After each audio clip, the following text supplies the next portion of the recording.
And welcome to another It's Live show again. Okay, so if you're watching this after the fact, just know this is the second attempt today to do this It's Live show. And I was just saying, you know, we've been behind doing the It's Live show. This is the first one, I think, of 2021. So it's not my intention to do multiples of these today to catch up, even though that's what it feels like right now. So I'm going to take a quick jump over to the chat just to see if the audio is any better. That's why we quit the first time, because the audio was crackling. I'm guessing it might be again. I'm hearing no crackles. Good. Good, great, happy. I'm happy to see that. I'm just waiting for someone, because usually after everyone tells me everything's fine, one voice chimes in to go, it's terrible, and then I have to just question everything. But so far it sounds okay. What did I change? Nothing. So I don't know. I don't know what happened. Sorry about all that. Thank you for coming back. Thank you for not abandoning ship. Oh, live streaming, so much fun. Amanda Panda knows all about that. All right, everyone. Thank you for joining me once again for another It's Live show. I am glad to be here. I'm glad to have it working. Michael saying, it's fine. Good, that's what I want. Fine. Jackie gives it a thumbs up. Thank you, Jackie. Great. Okay. I've seen the chat tell me good things. I feel good. I'm feeling confident. Let's jump into this, because there's a ton of stuff to cover. When you've been gone for a little while, it means there's just loads of things piling up, including your questions. So if you'd like to ask some questions, have them answered during this live stream, then the way to do it is this.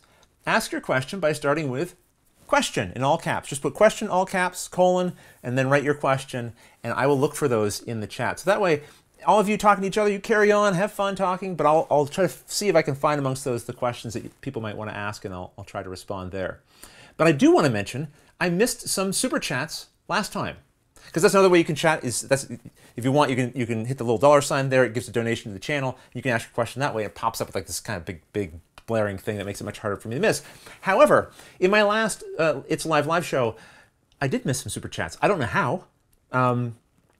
Probably because I'm an idiot, but somehow I did. So I just wanted to give a quick shout out to Party Meeple, who also asked with their super chat, how often do you go paddling in summertime? Well, some seasons, some summers, a bunch. This past summer, I think I went out once. We have kayaks. We're very fortunate. We kind of live near a river, and got in the kayaks, my wife and I, and we had a beautiful, lovely paddle down the river. And then at some point in time, my wife said, what time is it? And I looked down, we looked at the time, and like, oh, we have to drive our son to work. And by that point, we were all the way down the river. Kayaks, some of you probably realize, don't have a motor on them. So, like, just paddling like mad, just trying to get back there in time for him. So it was one paddle, and it was a very stressful one. At least half of it was very stressful. Jennifer Sims and Nick L., thank you as well for the super chats that, again, I didn't acknowledge in the last one. I apologize. I will do my best to catch them here. I see someone's already trying to catch me out and see if I missed one. Thank you. Thank you, Cruel Carfies. I did catch it. Phew. I'm sure someone will sneak one by me. I'll have to come back in the next It's Live show and apologize again. And thank you for the dancing pair. That's very cool. And thank you for the super chat. Very, very kind of you to support that way. Speaking of which, I will mention quickly, we just launched a Patreon, which was very exciting, and you'll find a video about that over on the on the channel that you're watching this video on. Yeah, that's how the internet works. And you'll also find links in the description below if you'd like to check that out and support us there. What else can I tell you about? Well, look, there's a few things I want to show you. We are going to have some contests. I mentioned contests in the thumbnail of this video, and I just want to announce all those like right now, because some of them are going to run during this stream and end during this stream. Others will go a little longer, so people who watch this after the fact can join in too. But I have some special ones for people who are watching right here. So let me jump over to a slightly different view. Let's do this. Am I doing this right? Yeah, there we go. So what I've got here, comics. So I'd be doing maybe comics on a board game show, but this is for Gloomhaven, a game that some of you have probably heard of before. The very popular board game now has a comic book. Now this looks like multiple issues. I think I have 8 issues. This is just a one-shot series, but I was sent multiple copies, and there's alternate cover art and that sort of thing. So I have all of them here, and I thought I would give away 8 of them. So there's going to be 8 entries you can make to get into this. Well, I shouldn't say that. Each person can make 1 entry, but there'll be 8 draws, 8 winners. That's how it works. And anyway, so this is a one-shot. I thought I would just tease a little bit. If you don't want to see anything, I guess close your eyes and just listen to my voice. But I'm not really going to spoil anything. I don't think you're going to be able to read from here. And it's quite a thick comic. It's got a lot of pages. And what was most impressive to me was there's a lot of story here.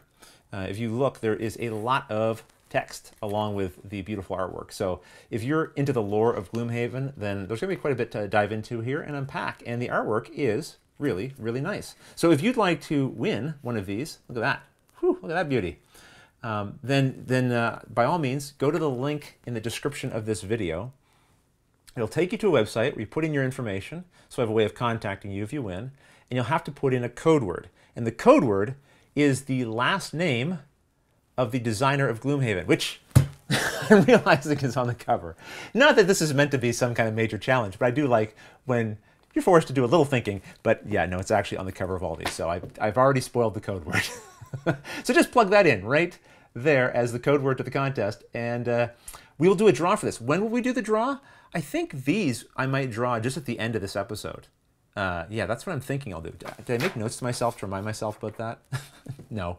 So anyway, end of the episode, assuming that I remember, and that is a big assumption, then I will do draws for this. If I somehow forget, I'll still draw later and let people know when they won. But do that now. So jump over now. Just keep me in the background. You can hear my voice talking, and just go ahead and make your entries into the contest. So that's Gloomhaven. Very cool. Thank you, Isaac, for sending those along. And now we can send these over for people to enjoy. And hey, if you don't win, go see if you can find it to pick it up and support a great publisher and a cool initiative. It's kind of interesting when games become popular enough that they can spawn off their own other side projects. Like, it's not unusual to see an IP brought into board games, but to start with board gaming and then launch into other things. That's interesting. I mean, we're seeing some of that, I think, in the tabletop role-playing space. Isn't Critical Role doing like an animated series or something, I believe? So yeah, so that's cool. I like seeing that. Congratulations to Isaac on the success and the launch of this new comic book. One other contest I'll mention now. Well, actually, I'll mention the other two, but these will be quick. I was gifted an extra iOS code for Charterstone. So if you have an iOS device and you'd like to get the iOS app for Charterstone, this is the full game. It's not like a supportive app. This is the game Charterstone as an app. Then I'm going to give that away like in the next 10 minutes. So you need to enter now. So there's also a link in the description of this video. I'm going to jump over to the chat in a second and make sure everyone's like having success finding the links and going. But if you go there, then the code word you have to put in for that is how many syllables are in the word Charterstone. Okay, and write it out. Don't just put the numeral, like write out the word for that number. I'm going to jump into the chat. Everything okay. Oh, I see a question from Quirrell, who did do a nice super chat earlier. So let me jump in here and answer your question. Thank you for noting the shirt. Yeah, I saw this on Etsy. I'm a big Mr. Rogers fan. Enjoyed watching him when I was growing up, and enjoyed him as an adult. And I just thought this was a wonderful shirt, and also like not a bad thing to wear today to help commemorate. We're in Black History Month right now, and if you're on Board Game Geek and you go over there, you'll see they're actually celebrating a different content creator, and it's sort of celebrating Black History Month every day on the front page, which is which is very nice as well. So anyone who enjoyed the shirt, I got this on Etsy. I don't know who the seller was now, but if you search there, you'd probably find it. And it's really nice, a very comfortable t-shirt. And that answers Amanda Panda's question at the same time who asked that question, so great. So everyone doing okay with the... Jackie, where are we going? Not that I need this stuff, but to the description of this video. To the description of this live video, you should find links. Anyone seeing the links? Anyone at all? Someone just let me know. Someone just let me know if you're seeing the links. That would be great. And Marcus, thank you for the super chat. Hi, good to see you live. Good to see you too, Marcus. Nice to hear from you. It's so bizarre, isn't it? These people that you meet online over time through this hobby, and then you bump into them in these virtual spaces as well, and the relationship just kind of continues from there. So very nice. Yes, I'm hearing that the links work. Yay. Okay, good. That's all I wanted to know. I just didn't want to be giving you all this information and then everyone going, what is he talking about? Where are these links? They don't make any sense. I'm glad they're there. Okay, so I have one other giveaway, which we'll do, a third one, to give away a copy of Strike. So I was able to participate in a Strike online live event that was run by Ravensburger and Rolling Dice and Taking Names. And as a part of that, they sent copies of Strike to me. But like so many copies, like I like Strike, but I don't need more than 2 copies. And so I have an extra one still in shrink that I thought I would give away. And that is in the description of, the link to that is in the description of this video as well. And that contest will run until Friday. So if you're seeing this after the fact, you can still participate, but feel free to jump in there. What's the code word, you ask? Well, some people say that Strike is just dice in a bowl, and some people say it's gladiators in an arena. So is it dice or are they gladiators? There is one correct answer, and the correct answer is the code word. All right, so you feel free to put that in there and you'll be entered in. And again, all these contests are open worldwide, wherever you are. If you win, then you will get your prize sent to you in the mail at some point in time. I'll try to send them out as early as possible. Okay. All right. So, and yes, by the way, the Strike tournament was a great showing for Watch It Played. Paula, Chaz, and I were all there. The only one who wasn't there was Matthew. And Paula, Chaz, and I think were eliminated pretty much right away. So Matthew, next time, we'll have to make sure you're there because clearly the 3 of us are the weak link. So we'll find out if he would have helped us more if there's a future event like that. Okay, so I think we've done it. We've gone through all of the contest information. Am I right? Have I done that? Yes, yes, yes, yes, and yes. Okay, good. So I also have some viewer questions that came in prior to the live show. So I tend to announce these live shows over on our BGG Guild. And I will collect questions from there and then try to answer a few of those here as well, along with the ones that are coming in live. So I'll answer a couple, I'll answer at least one of those, and then we'll jump into some of the questions that have been coming here in the live chat, all right? So the first question that I have from prior times is, what was the last show you binged, also Marvel or DC? Well, this might be a less than satisfying answer, but I can't think of the last show I binged. Because when I think of binging, I think of like you're sitting, you're watching 1 or 2, maybe 3, 4, 5 episodes at a time. You're just like kind of rush through a show. And I haven't really had the time or opportunity to do that of late. So I think the last show that I kind of watched though, sort of start to finish, was what? The animated Castlevania series on Netflix. Oh, I got an answer. I know what it is. I forgot. Death Note. Death Note was the last thing. I watched that pretty quickly. My daughter really enjoyed that show. She recommended it to me. I'd heard others recommend it. And so Luke and I and Andrea watched it all together. Like she was watching it for the 2nd or 3rd time. And we were watching it for the first time. So that was probably the last thing that I truly binge watched. And Luke and I are just starting Daredevil Season 1. I've seen it before he hasn't, so we're watching that together. Marvel or DC? I'm a Marvel guy, but I grew up reading a lot of Superman and loved Superman comics in the 90s. 90s were an interesting time for comics, but we won't go too far down that rabbit hole. But anyway, I'm more of a Marvel superhero fan, I suppose.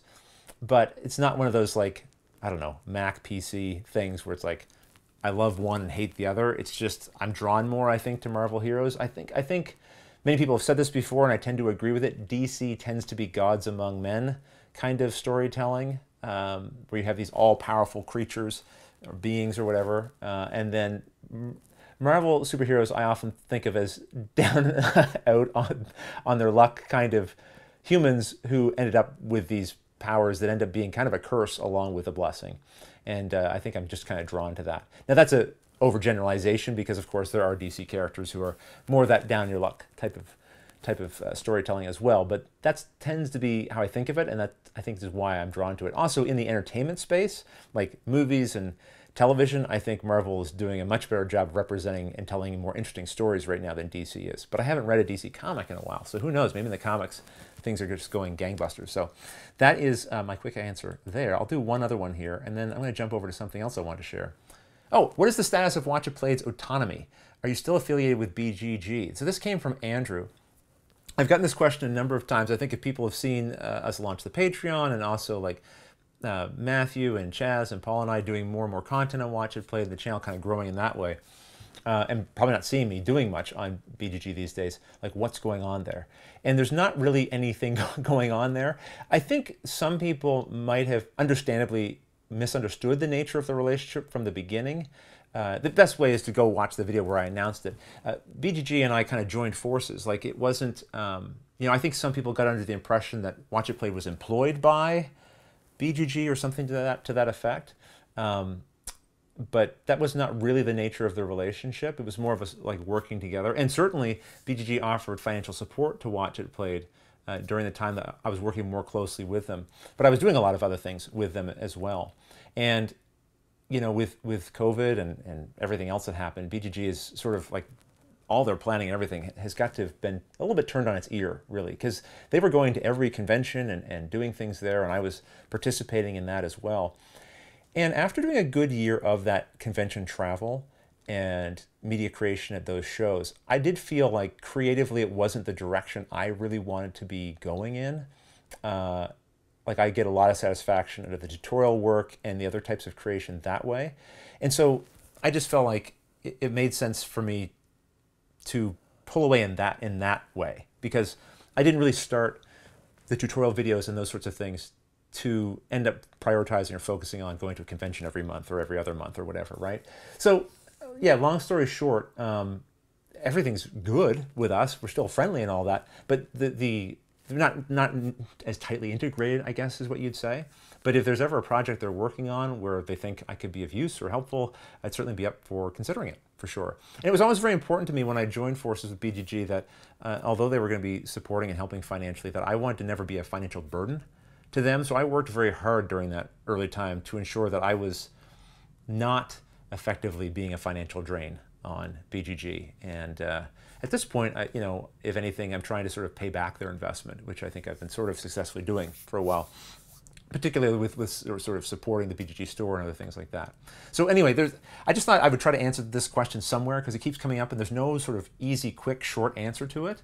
So if anyone's curious, everything's great, everything's lovely, no drama to speak of, and just, you know, creatively doing our own things and still supporting each other as we always have. I mean, I don't think there's anyone in a way really who's in board game media. Well, this maybe that's a bit of an exaggeration, but I think there's a lot of people in board game media who would not be nearly as successful as they are without the support of something like Board Game Geek. I mean, when you post your content on YouTube, you're a needle in a haystack. When you post it on Board Game Geek, that's where the people are who are looking for that type of content. That was certainly true for me in the beginning and continues to be true now. I think it's a place where I still discover a lot of content creators as well, as when I'm on BGG and I see a thumbnail there and it's like, oh, I don't know who that is, let me check this out, or that's something relevant to my interests. And when I'm surfing YouTube, I'm not necessarily going to see content creators in the same kind of density, if that makes sense. So yeah, that's the answer to that question. Now, something else I just realized I missed doing earlier, because it's been so long since I've done a live show, is normally we have a little moment where we talk about Board Game Arena, right? Because Board Game Arena is a sponsor of the show here. So let's take a quick look at, let's see if I can bring this up successfully. Hopefully right now, what everyone's seeing, nope. No, what you should be seeing, what you're seeing right now is a black screen. Let me see if I can fix that like this. Yeah, now you're seeing Board Game Arena. So I just wanted to give a quick shout out to Board Game Arena. Board Game Arena is a website you can go to, and you can play your board games here. You know, you might be familiar with things like Tabletop Showcase or Tabletopia, and these platforms are all interesting and good in their own way. And they also have their downsides and negatives. But Board Game Arena is one of the reasons it's quite attractive to me as a user is they license all the games that they use. So they have agreements with the publishers here. All the art assets they're using, the fact these games are on this platform is all agreed to by the publisher. And to me, that's a big deal and that's important. That's not always true with some of these other platforms, particularly with Tabletop Simulator. And they're always adding new games here. I was surprised. I did not expect to see Res Arcana. This is a game that came out in, I want to say 2018. I don't know if I'm right about that. But no, 2019 maybe?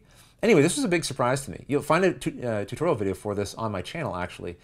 So once you go into one of these games here, you can bring it up and they'll have a video explanation, potentially. You can play this, you watch and learn how to play, and then you can jump in and play. Now, unfortunately, they don't have, sometimes they have like a little example of the game in action here so you can see it. Oh, there's an option here. We can go actually watch a game in progress. I'm kind of curious. Okay, so here you go. So here's a couple people playing right now. Now, they might have just started, so there doesn't seem to be a lot going on here right now, so not much to show. But you can see, like, as you hover over something, right, it gives you an enlarged version of it, view of it, and it will also help manage some of the rules for you, which, again, some of these other systems don't really do. So if you can't really make a mistake in this game. It won't let you advance your turn until you've done things properly. So just wanted to say a quick little shout out to our friends over at Board Game Arena, still going strong. And it's, you know, it's the sort of format that a lot of people, I think, who are not able to game as regularly because of COVID with their friends and family, what a great service to be able to have this as an option and to know that publishers are supporting, you know, the play of their games on those platforms. All right, so that's a quick look at some of the business we wanted to get out of the way there. Let's jump into some of the questions that are actually happening here in the live comments. And I do have one other thing we need to look at afterwards. So you might have seen on the thumbnail a comment about weird plants. We have some weird plants we need to look at. So we will do that shortly. Pepe, I always get your last name wrong. I apologize. Pepe A says, "Have you lost weight? You look good, man." Oh, thank you. That's very kind of you to say. Yes, I have lost a bit of weight. I think it was when was it? It's been about 6 months now. I was over at my in-laws, and my mother-in-law makes she's just a great cook. She baked all kinds of cookies and pies and all kinds of things. And I think I ate approximately 65 chocolate chip cookies during that visit. You might think that's like hyperbole, a little bit of a joke, but I don't think it is. I think I did probably eat about that many. And somewhere during that process, I was like, Rodney, it might be time to make a change here. And so I think it was kind of like a little turning point for me. I just came home from that and I said, all right, I'm going to be a little more careful about what I eat, and I'm also going to try to exercise a little more. And so that's kind of what I've been doing. And so thank you for the kind words. And I definitely feel better about it. But I mean, I think eating well, healthiness, it's like a lifetime thing, right? And I am fortunate. I have a good metabolism, so I can binge and kind of recover from it probably easier than some people. But watch a plate is a lot of sitting, so it doesn't do me any favors not to be careful about what I'm doing with my other activities in my life, because it can be a pretty stationary job, basically. Super Matey says, "Have you tried Marvel Champions?" Yes, I have. Luke and I actually played a bunch of it. Worked through all the superheroes and enemies in the core set, and then like the first 3 or 4 expansions, I think. Haven't played it in a little while since, but game we really enjoyed. I mean, I really enjoyed Lord of the Rings LCG, and it's similar, but quite different as well. So Andy would like to know, what camera are you using? Snappy focus and beautiful bokeh. Thank you. This is the Sony a7S III. James would like to know, I kept hearing little sounds in the background and I wasn't sure what it was. You know what it is? Let me show you. It's our friends over here taking turns finally, and I forgot to close this, so the audio of that I'm hearing in the background. Let me, I will close that. I will close that so we don't have to keep listening to them. But good luck, you players. May the best player win. Okay, so Jason would like to know, are you being hit with any of the awesome East Coast weather the U.S. is seeing right now? Right now, the snow is melting. It's a beautiful sunny day out there, but yesterday, yeah, we got hit with it pretty good. And I'm also seeing some super chats that I think I'm missing. Super chats are sneaking in. Let me jump to some of these before they run out. Jackie, thank you for the super chats, specifically for cat treats. Jackie, I'll just give you a quick cat story. So we have a cat, Elvis, ridiculous creature. We have a cat bed for Elvis. He never sleeps in it, but he will find any piece of clothing I leave lying around, and then he will ball himself up in it and sleep there. Doesn't matter like what's underneath of it. He just, wherever the clothing is, that's where he'll just make a little nest for himself. He's a total bozo. Daniel Mazzoni, background noise from BGA can be... Daniel, if I had just been paying attention to the super chats, I would have caught that noise from the BGA. Thank you for trying to warn me. I appreciate that. I did eventually catch it, but I'm glad that you were there to have my back. Jennifer Sims. So Jennifer, hopefully you saw earlier, I showed you up for the last super chat I missed you on. Thank you for this one. And yes, also letting me know. I need a lot of management, don't I? A lot of babysitting here on the live shows. I appreciate everyone, though, helping out with that.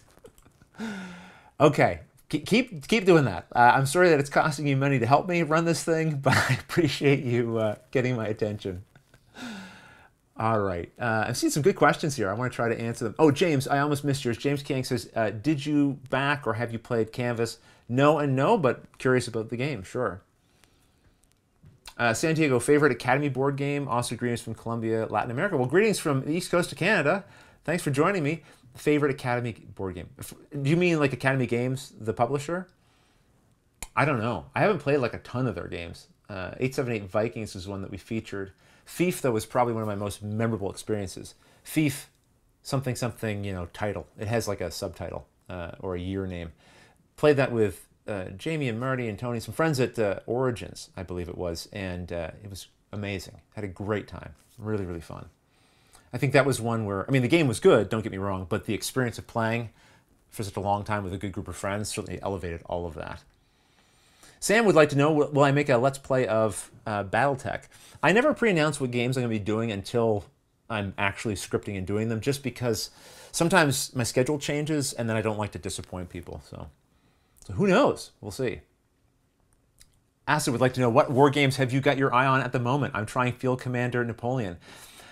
The next one I have on, the thing I'm thinking of the most these days is Combat Commander. I really want to get back and learn that game again. So that's the one I'm thinking of most. But Gull, or G-A-U-L, that one looked intriguing to me as well. And then the other one, I'm just looking on my shelf here. There's one I've had for ages, and I haven't played, and I can't think of the name of it right now. Oh, Time of Crisis. That's another one I'm interested in. Yeah. There's a few. Jessica's saying, I love the Patreon video. You've got my support. Thank you, Jessica. I'm glad you enjoyed that video. We had fun putting that together. We wanted, with the announcement of our Patreon, to do something kind of fun. If we're going to ask you to sort of pay attention and see what we're pitching, we wanted to sort of help and entertain and show a little bit of the fun that we are trying to create kind of on the channel in general. Along with the tutorial videos, which hopefully are fun in their own way, we've also been trying to create other types of videos that are informative, but also bring a little bit of, the joy we feel around the hobby and kind of the fun that we want to share that way. So we hope that the Patreon could kind of share that spirit as well. So Wolf310 says, or asks, does the board game fear of missing out ever fade? If not, some of us might need specialized therapy. This is fine. Yeah, it does for me. I don't have and look, admittedly, as I answer this question, I know that I'm in maybe a slightly different position because of what I do in the hobby. But I don't really have a fear of missing out on things. But I think I've always kind of been that way. Don't get me wrong, there are certainly things that I'm like, oh, that looks interesting, and I want to check that out. But what I've discovered over time is that, especially in this hobby, 3,000 new games release every year. And many of them are great. Not all of them, of course, but many. So you have to miss out. There's no option but to miss out, because no matter what you're playing, there's 100 other great games you could be playing. So even when you're playing one great game, that means you're not playing another great game. So even when you're trying not to miss out by playing a game, you're missing out. There's just so many games. So I think it's healthier to approach it more like, what am I most interested in right now? Can I play that? I think what happens a lot of the times, and I did a table talk about this, is people have a fear of missing out on owning the game less than playing it, because they'll buy the game, they get it in their home, they might unwrap it, they might punch it, but then they don't play it for months and months. So whatever that urgency was they were feeling doesn't execute itself once the game's in their possession. Now, that's not true for everybody, but I know it's been true for me. Many times I've been very excited about something, then I get it, and I'm like, well, I got it. Now I'm excited about something else. So was I ever excited for this thing? Of course I was. But what was I excited for? The playing of it or the getting of it? And that's, you know, I think that's something you got to listen to in your own mind. And again, some people, their enjoyment comes from buying and collecting and having the thing on their shelf. I'm not criticizing that, but know that if that's what your enjoyment's coming from, then know that that's what it is. But if you're somebody who sort of prides yourself on, I like to play games and my enjoyment from the hobby is playing games, then maybe you do have to kind of modulate your purchasing habits a bit and your expectations for what you're trying to get out of the hobby a little better. Or get some specialized therapy, as you suggest. Either way, there's some thoughts on that little topic. Okay, so I have some other questions too that came in from viewers on BGG. Let me just answer a couple more here, then I'll bounce over to that one.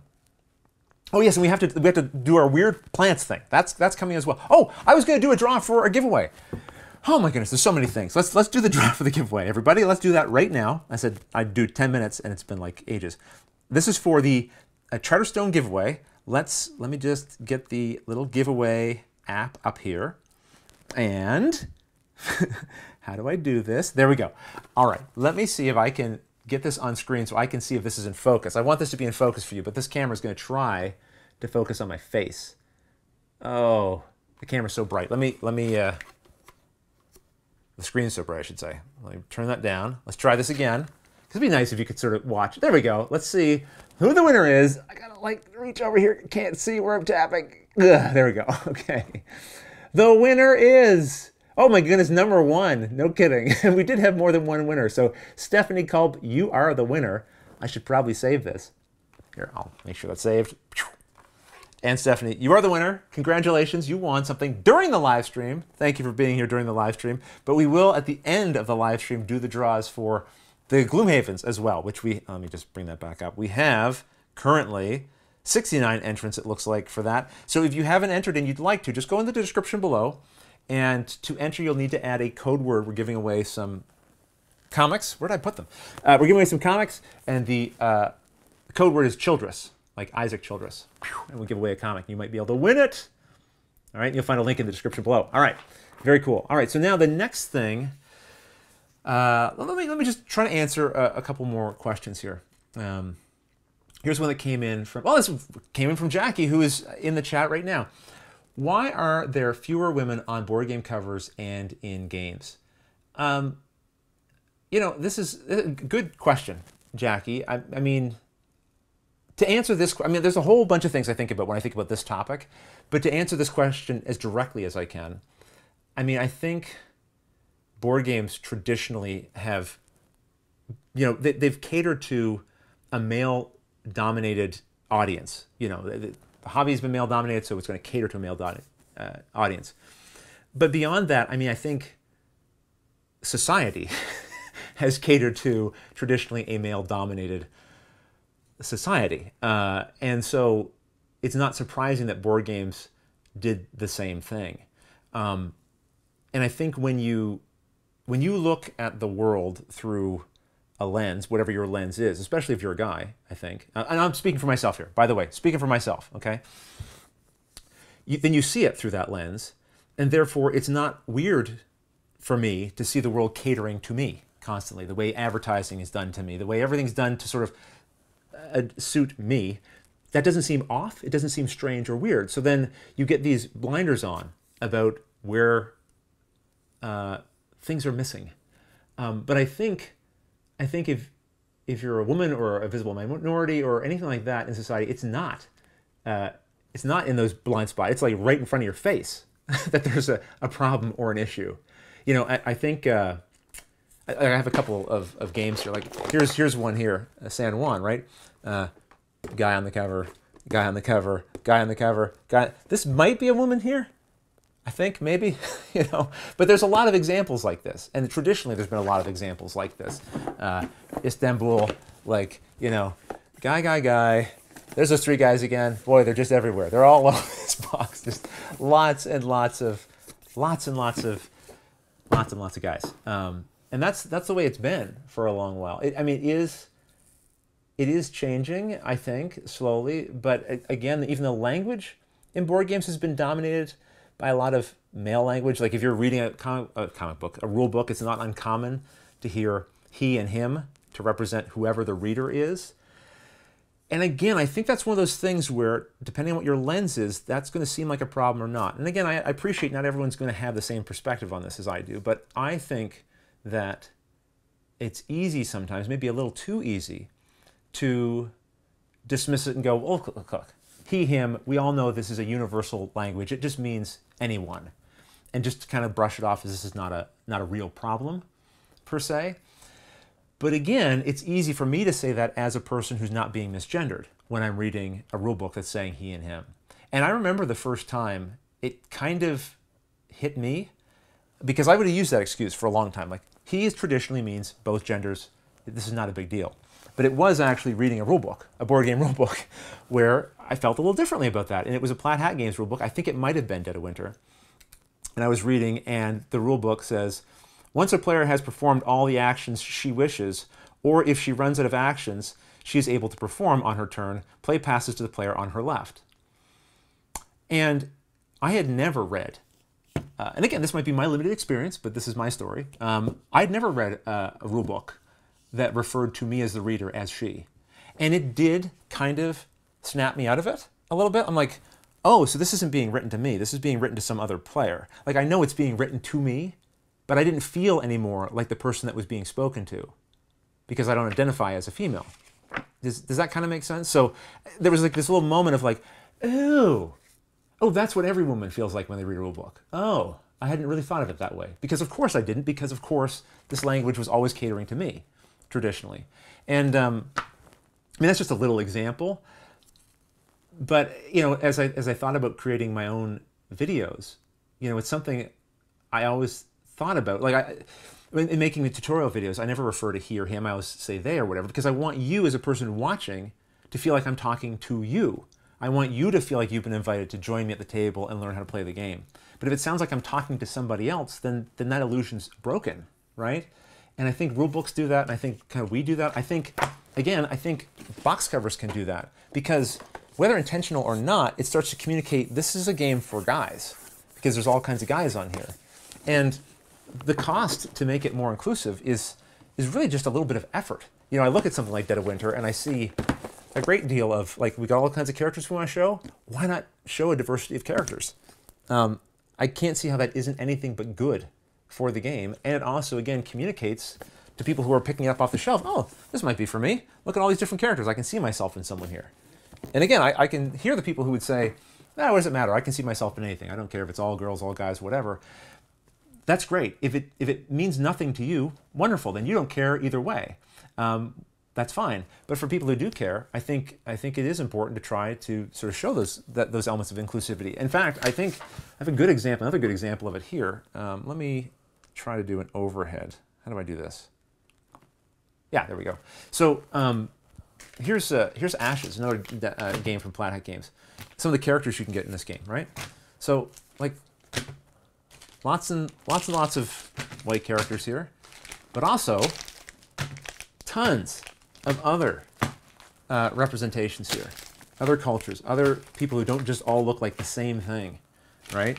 And I look at that, and as somebody who's, you know, a white guy, I go, this is exciting. There's diversity. This is appealing to me. That it doesn't all just look like variations of me.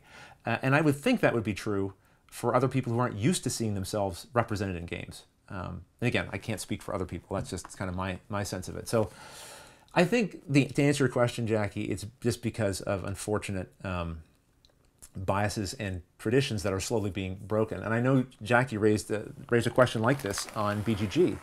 There's a thread. Jackie, I don't know if you want to post it, that's fine. Just asking about the game Carnegie recently. In fact, I might have it here. I could bring it up. Give me one sec. Let me see if I can find this. Yeah, okay. Let me try this. So Jackie just, asking about gendered game descriptions here. So I noticed that Carnegie, which is near the top of today's hotness list, had the following short description: become the most important businessman and benefactor of your time.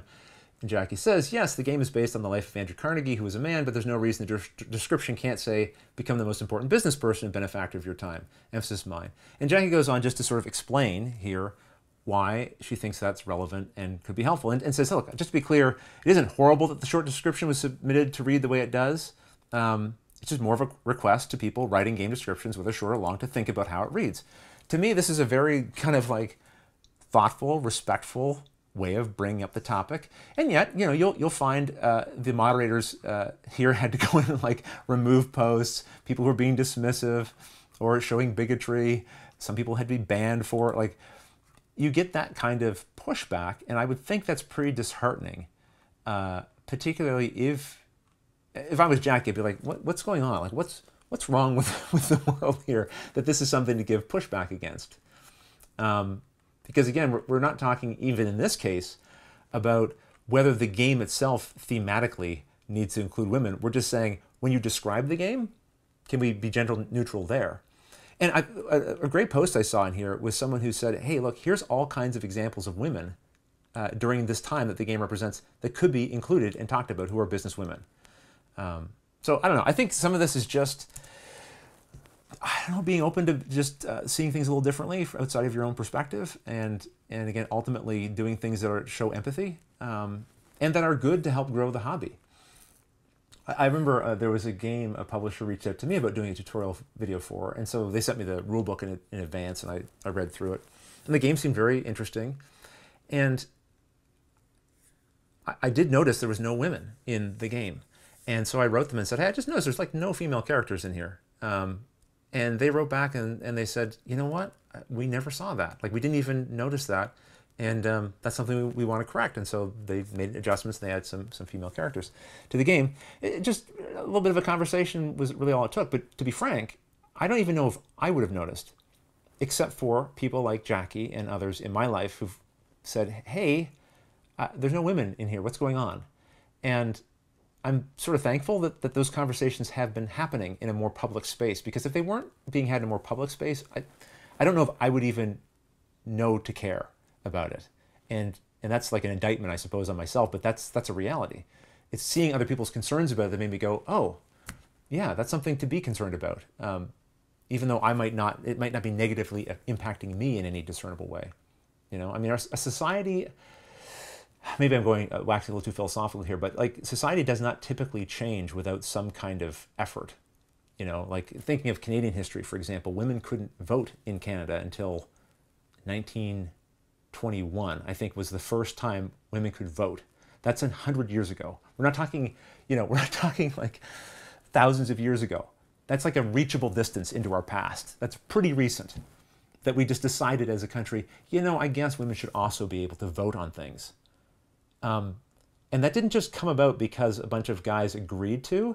It took effort. Women exerting a great deal of effort and facing ridicule and mocking to even get that far, right? So I hope that the hobby can continue to grow and evolve in a positive way, but it probably will take more conversations, some of them difficult, and some of them, as you saw in that thread, will be having to deal with people who disagree and want to take issue with it. But hopefully, overall, we'll see positive improvements there. Anyway, thanks for your question, Jackie. A good question, and not one that, and I'm talking about this as like one guy. It's a conversation that needs to be had by a larger community, but I wanted to share some of my own personal thoughts on it. So if that has some value, then there you go. Next question. This will be the last one of the ones preloaded, and then we'll jump in. The rest of the questions we do will be from the live chat. What publisher or game is best suited to advertise during the Super Bowl? Well, there's quite a transition of topics. What publisher or game is best suited? So I think, Andrew, if I remember correctly, the whole question was like, if they had unlimited money, if money wasn't an option, what would be the publisher best suited to advertise in the Super Bowl? I assume to be like the most effective in bringing people into the hobby. It would be difficult for me not to say Asmodee, frankly. I know they're a giant company, but like, they have games in their catalog like Just One, or Catan, or Ticket to Ride, or Carcassonne, and these are all games that I think are great entrants into the hobby. So it'd be difficult for me not to pick one of those, especially something like Just One, because it's so easy to teach and get people into the hobby. I know it's more of a party game, and if you're thinking, well, yeah, but what game would you advertise to get people kind of like a little bit more into the deep end of the hobby? I don't know. I'd still probably be thinking like maybe a Splendor, Azul, something like that might be where I would go. Seven Wonders. And a lot of those games, again, kind of fall into that Asmodee banner. So that's kind of what I think. But I'm sure in the comments, if you've got some ideas that jump into your head, like, right, wait, Rodney, how are you not thinking of this game? Then please, by all means, put them in there. Because I'll be reading through the comments afterwards, and I always enjoy seeing kind of what other people thought of as I try to answer some of these questions. All right, before we get to plant weirdness, you've all been very patient in the comments. I'm going to jump in here and try to answer some of yours. Let's see here. Okay. Okay, here we go. Just catching up to where everyone was. Dylan would like to know, have you ever played Root? If so, will you ever do a Watch It Played for it? I have played it. Really enjoyed it. Will I ever do it? As mentioned earlier, I don't announce whether I'm going to do a game or not until I'm like at the point where I'm scripting. So unfortunately, I won't be able to help with that one. Let's see. Coming down the list. Finding any questions. This is one of the, sometimes I have someone helping me curate the questions, which makes it a little faster here. Okay, so Ryan Ballinger says, interesting question, I've never been asked this before. If instead of starting your channel back in 2011, you started it now in 2021, would you change anything? Interesting, it's been 10 years. Like this, we're coming up on a 10-year anniversary, a decade. Wow.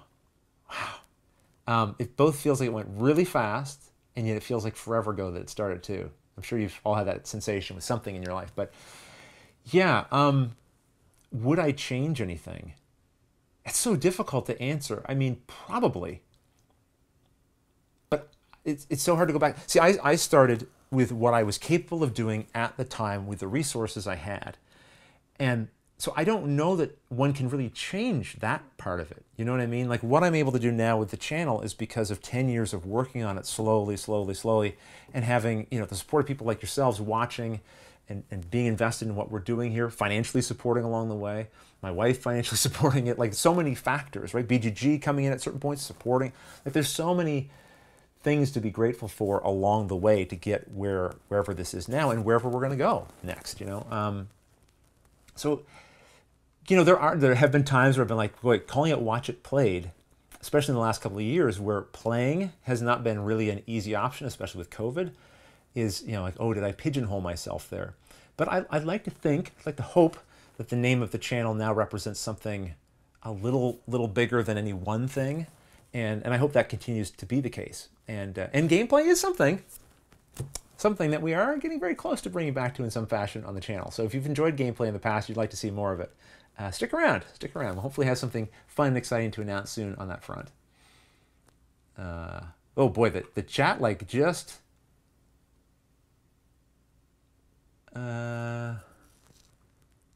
I don't know, it's like the chat jumped. So I missed a bunch of stuff, which is probably how ultimately I end up losing super chats sometimes. Oh dear. Oh no. Yeah, because I'm fine. I just see one now. Kelly Green donating. Thank you so much, Kelly. Appreciate that, and commenting on the shirt. Glad you enjoyed it. Yeah, I love this shirt too. And this is actually the first time wearing it kind of on a live stream, so I'm very, very happy to be able to do that. Oh no. I don't know what other chat I've lost here. Oh, YouTube, why are you the way you are? Okay, I'm gonna let this run for a little bit. I'll try to catch up on some of these. Let's do the weird plant thing right now, okay? We'll do the weird plant thing. What's the weird plant thing? Well, it has to do with this ridiculous package I received in the mail from Board and Dice. They have done a couple of different pretty cool marketing things in the past. I'm gonna have to clear some space for this. Oh my gosh, all these beautiful Ashes decks and all these comics and stuff. They will sometimes send fun little marketing things to content creators like myself, usually with some kind of puzzle involved in it that has to be solved. And this one I wanted to save to do with all of you because I felt like it would be fun or alarming. So let me, let's see. Let me just pull this out. And so there's an Escape Tales game here, but it comes with a little piece of instruction, which I'm not going to read the whole thing, but basically it says, don't open this, Don't open this. It says, hi, I'm Maura. You don't know me, but I know you. That's creepy. I've watched you through time and space. That's super creepy. And I'm sure you are the one we need. Oh, well, maybe. I guess if this turns out to be a compliment, then maybe go ahead and be creepy. You've received this package, a mysterious one, no doubt, by no accident. I'm asking for your help to save a lot of innocent people. Okay, so apparently I got to do something to save a bunch of people. But in order to do that, I have to grow something. Please care for the plants as well as you can, and they will repay for your kindness with pieces of data crucial for the discovery you need to make. They have sent me plants I need to grow as part of their marketing campaign. So I've got some handy-dandy instructions here.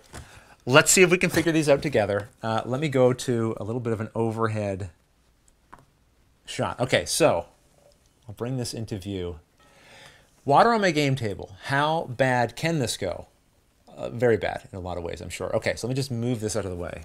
So in this little bag, there he is. What is in here? Let's find out. Come on. Okay. There are some seeds, and I think, I'm not sure, but I think this must be dirt. I was concerned when they said plant, because I'm like, wait a second, my ground is covered in snow. I can't grow anything right now. But I think this must be like little dirt pellets. I don't grow a lot of stuff, all right? So I'm not sure that I know what I'm doing here. And these, I assume, are the seed beans things. I should probably go to the chat here during this, because someone might be, you know, screaming some much needed help at me right now in terms of what I'm going to be doing. Henry, thank you for the super chat. I did just catch that. Chaz recently lost his collection of ugly kid Joe cards. What music do you regret getting into? Myself, 90s swing. 8th grade was a strange time. Probably Vanilla Ice. I was probably into Vanilla Ice more than I should have been. Is there anything else that I regret getting into music-wise? No, that's it. I think that would probably be my one guilty pleasure.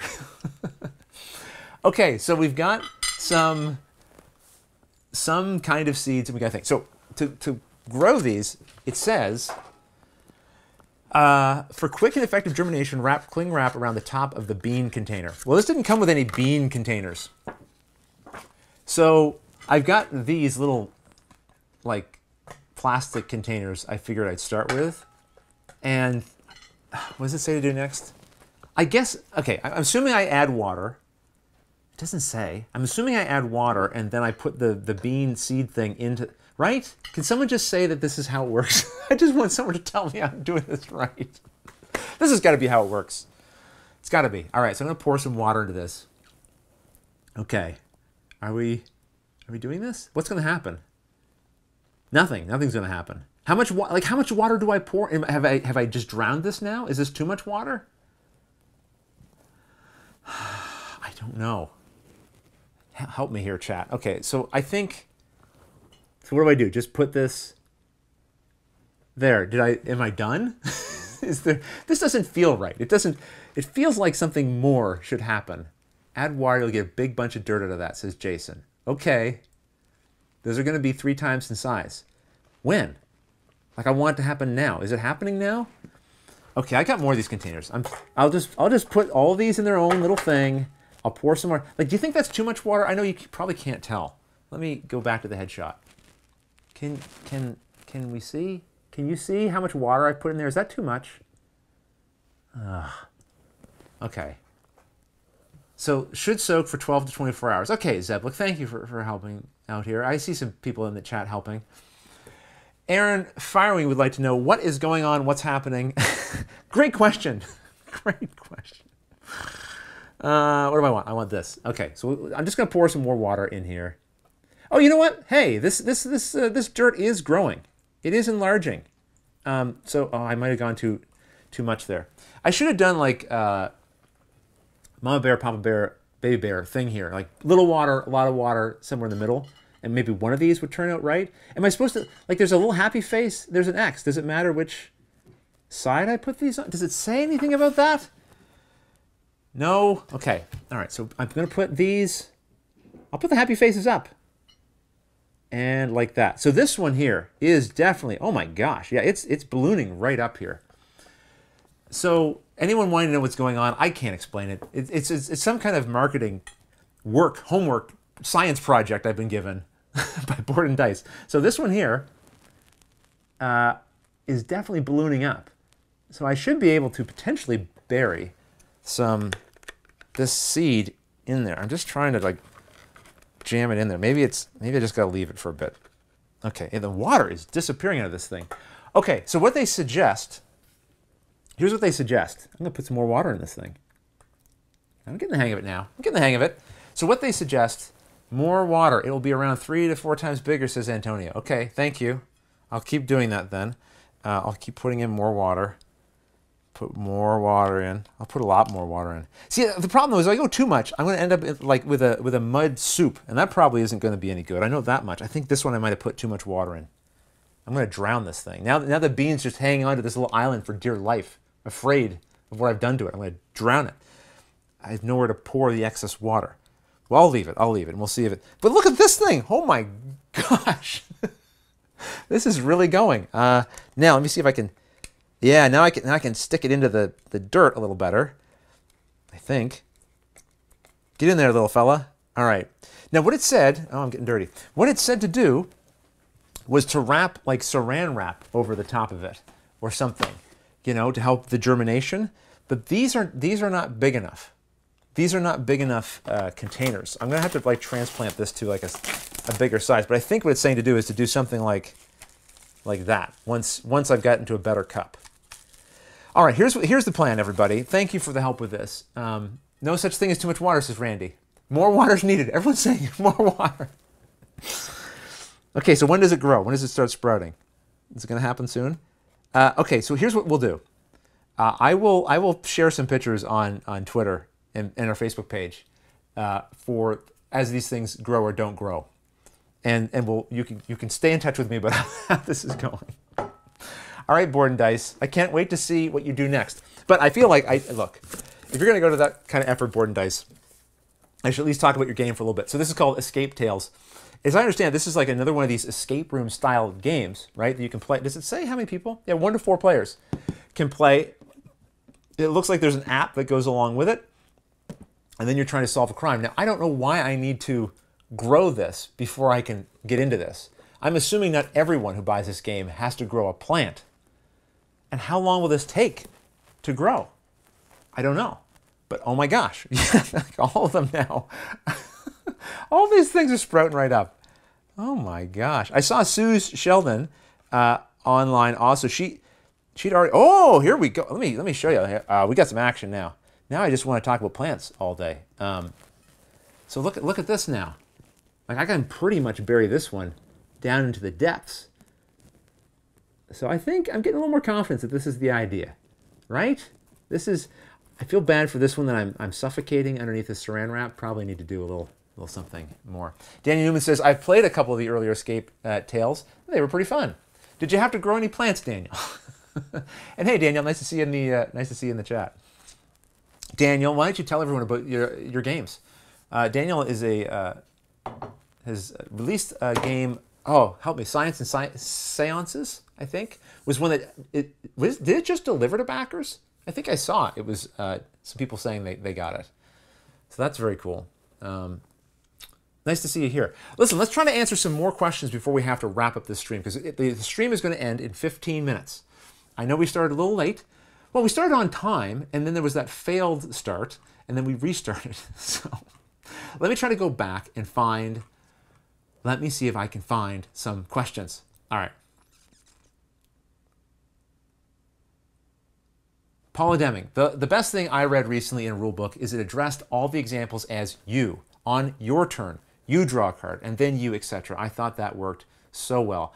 I agree. I think that's a great approach. Also, it's like, again, as a person reading the rule book, I want to feel like an active participant in this thing that I'm doing, and language like that makes me feel like it's talking to me, right? So I think that's ideal as well. Okay. And let me see. I'm trying to skim through here. The thing jumps. I apologize. I apologize for all the jumping and the skipping. And OJ 1979 says, question, I am from South Shore, Nova Scotia originally. Ever been down that way? Yes. Yes, I have, because I'm from Halifax, Nova Scotia originally. Sorry, everyone. I'm about to have just a little chat with my Atlantic Canadian friend here. And I grew up in Halifax, Nova Scotia. Sorry, pulled my mic. And South Shore. So Yarmouth, Nova Scotia is where my grandparents are from. Both sets of my grandparents. And so I spent a fair bit of time there on summers, things like that. And so Sanford in the Yarmouth area has a special little place in my heart. Haven't been back there for a long while. My grandparents had passed away, but I always loved going there. It's just a peaceful, beautiful place. And now I live in Prince Edward Island, but Nova Scotia is just like still home to me in a lot of ways. Partly because, like, the funny thing about moving to a small place like Prince Edward Island is they even have like their own kind of culture around that, which is when you move here, you are referred to as from away. Like, I will always be from away, even if I live here the rest of my life. My kids probably will also be seen as from away. Their kids, if they were born on the island, maybe would be islanders. It's not like there's... It's not like this is, you're reminded of this at every turn. It's just more of like a in-joke thing around the island that typically the older generation holds to. Not so much people today, really. You don't run into it very much. Okay. Alfonso would like to know, what gear do you use for overhead shots? I have a camera on a tripod. Not very exciting, but that's it. I got a tripod that has an arm that extends out, so that allows me to get a nice kind of overhead shot that way. Okay. Miss Scrangewan says 1918 in Canada. I think you're referring to the vote. I believe you're right. Just to correct myself, 1918 is when women were allowed to vote, but the first national federal election wasn't until 1921. So effectively, it didn't go into play. Like, it wasn't practiced until 1921. And even then, in 1921, as you can imagine, it wasn't like women were welcomed with open arms by lots of people to vote. In fact, I think in some districts they could vote, but they couldn't record their own vote. Someone had to do it for them. So yeah, even when I say, 100 years ago is when it changed, it's not like it changed then. Like, it takes time. People don't relinquish control that they have over things generally easily.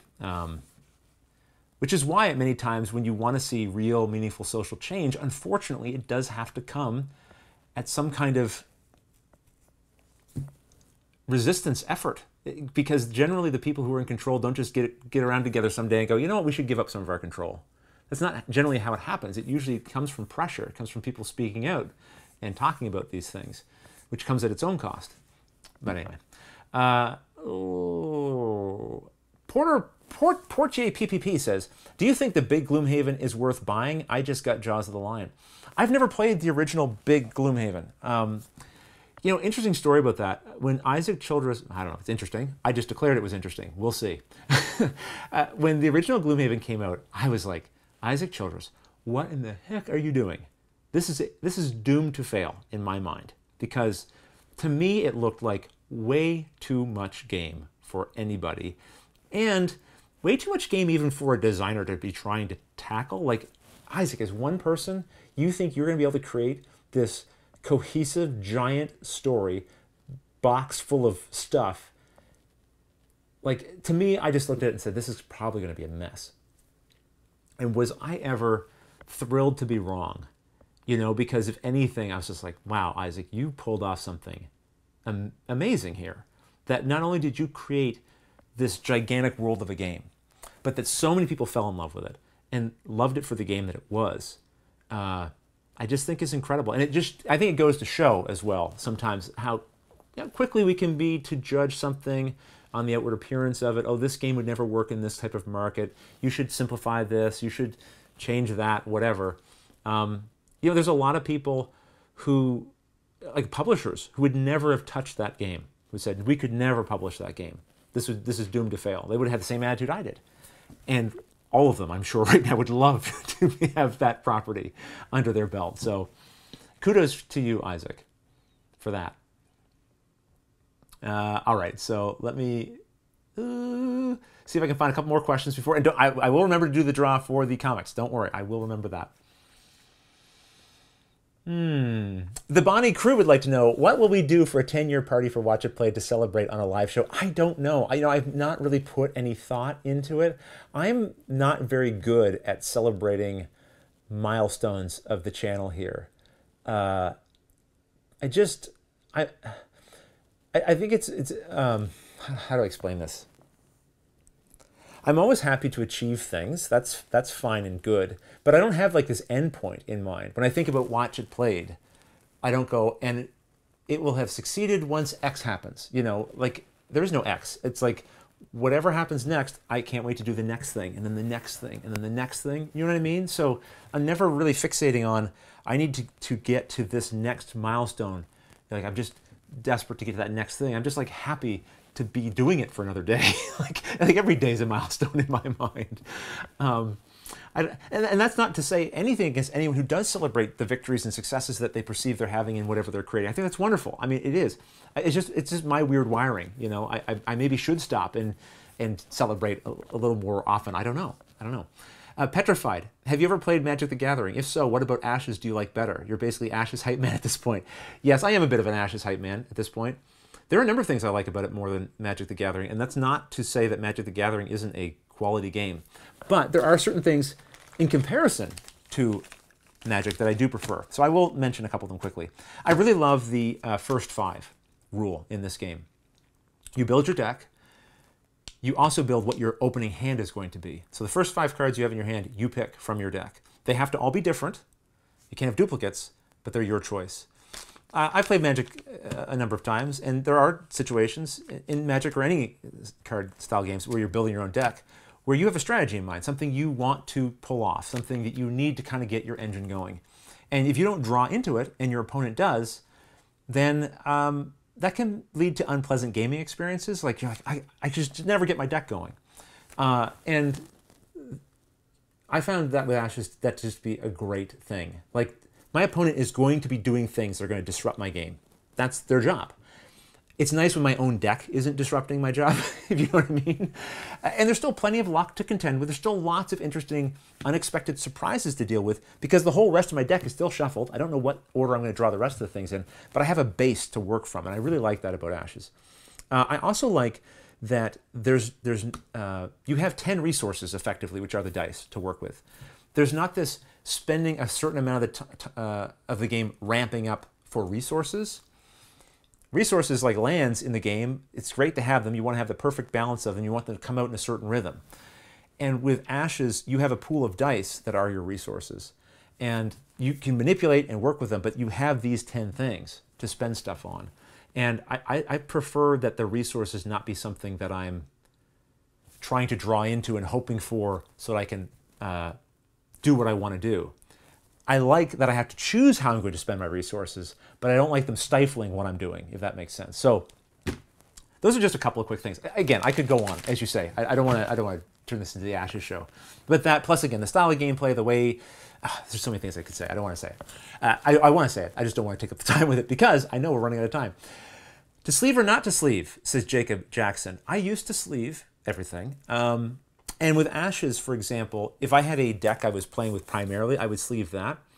But I'm happy to play Ashes with unsleeved cards. Maybe it's a product of having more games that I can reasonably play on an ongoing basis, that I never have to really worry about the wear and tear. But I also would like to believe that I've come to a point in my gaming where I'm not quite so precious about the games either. Like where I'm not trying to create a museum to gaming, but like to open up a box and to have it be a little bit worn and the cards to be a little bit worn is like, okay. It's like, hey, this is a game I play. This is something I enjoy. You can see the wear and tear on it a little bit because this is something that we're using in the way it's intended. I'm not sure I need everything to be like completely dust-free or whatever and fingerprint-free and whatever. Again, not a judgment on people who want to keep their games in pristine condition. I am just sort of saying from my perspective, that's why I think I'm leaning towards not worrying about sleeving so much. Not to mention it's expensive, it's time-consuming, and all the rest of it, right? So there's that. Oh, saying a little bit out of sync. So maybe, I wonder, am I completely out of sync? Have I been out of sync for a while? I'm seeing some comments about that. So apologies if I've been out of sync. I think I'm catching up to the science moment where we were trying to grow. Oh, let's take a look. Let's take a quick, oh my goodness. I have such a big bowl, you can't really probably appreciate how much these these things have grown. They're like gigantic marshmallows, gigantic dirt marshmallows. So now I can definitely push the little seeds in and cover them up under the soil. That's pretty cool. I have to say, I feel like I've kind of learned something. I know that might be I might be saying a bit much. I don't know if I've learned something here, but this was a fun activity.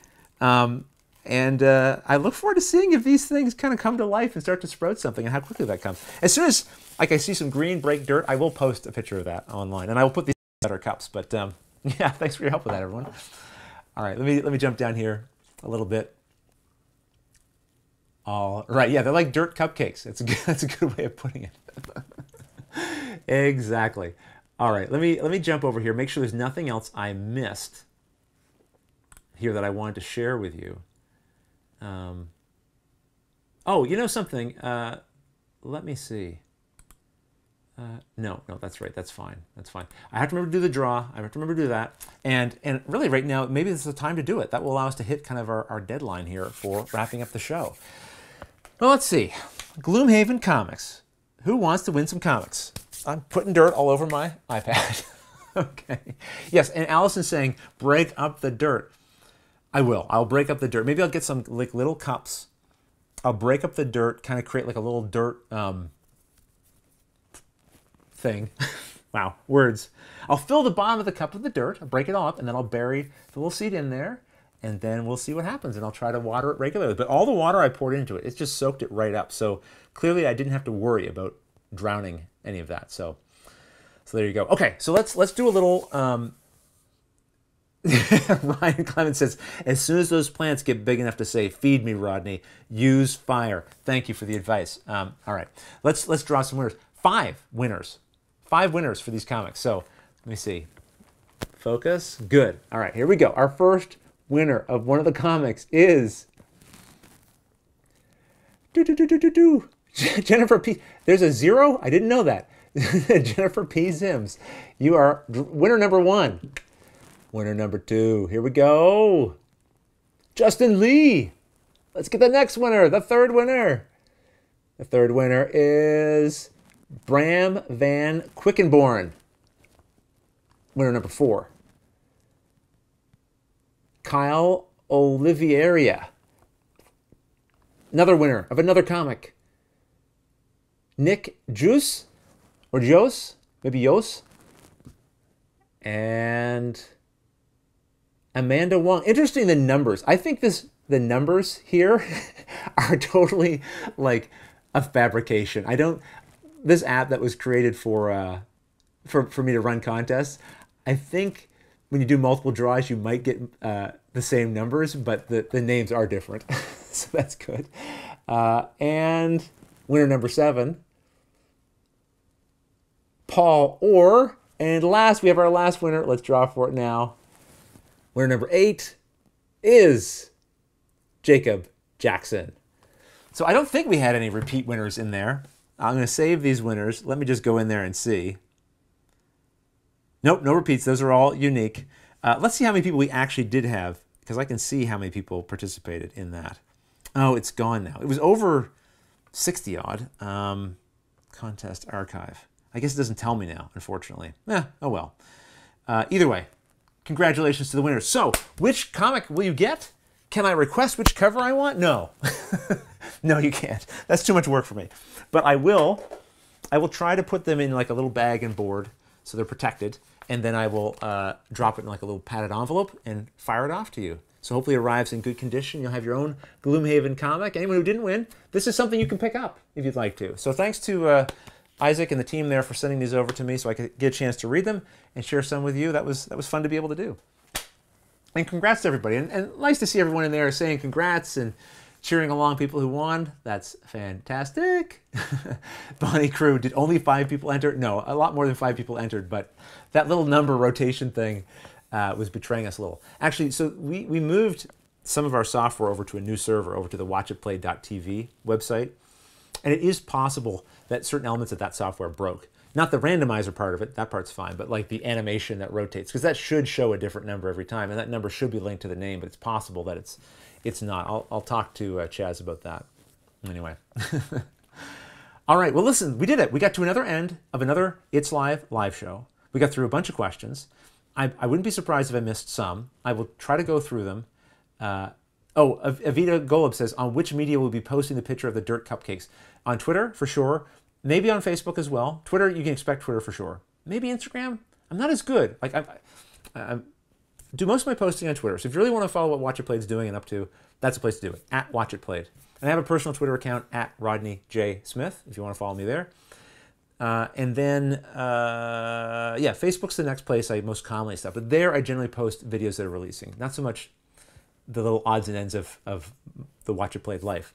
And then Instagram is sort of, I don't know. I have a love-hate relationship. I don't hate Instagram. Sorry, I shouldn't say it that way. I'm just not consistent. So, and Jackie says, oh, sure, blame it on Chaz. Well, he's not here to defend himself. He's the best person to blame. Anyway, thank you everyone for joining today for another It's Live show. Now that we've had one, hopefully in 2 weeks we'll have another, and we can start to get a little bit more consistently into these. And hopefully any little weird things that are going on, like if things are out of sync or the audio that we were having trouble with earlier, hopefully we can work those problems out. Anyway, I hope that the audio is synced back up at some point in here. If not, thank you for bearing with this. But otherwise, until the next episode, thanks for watching.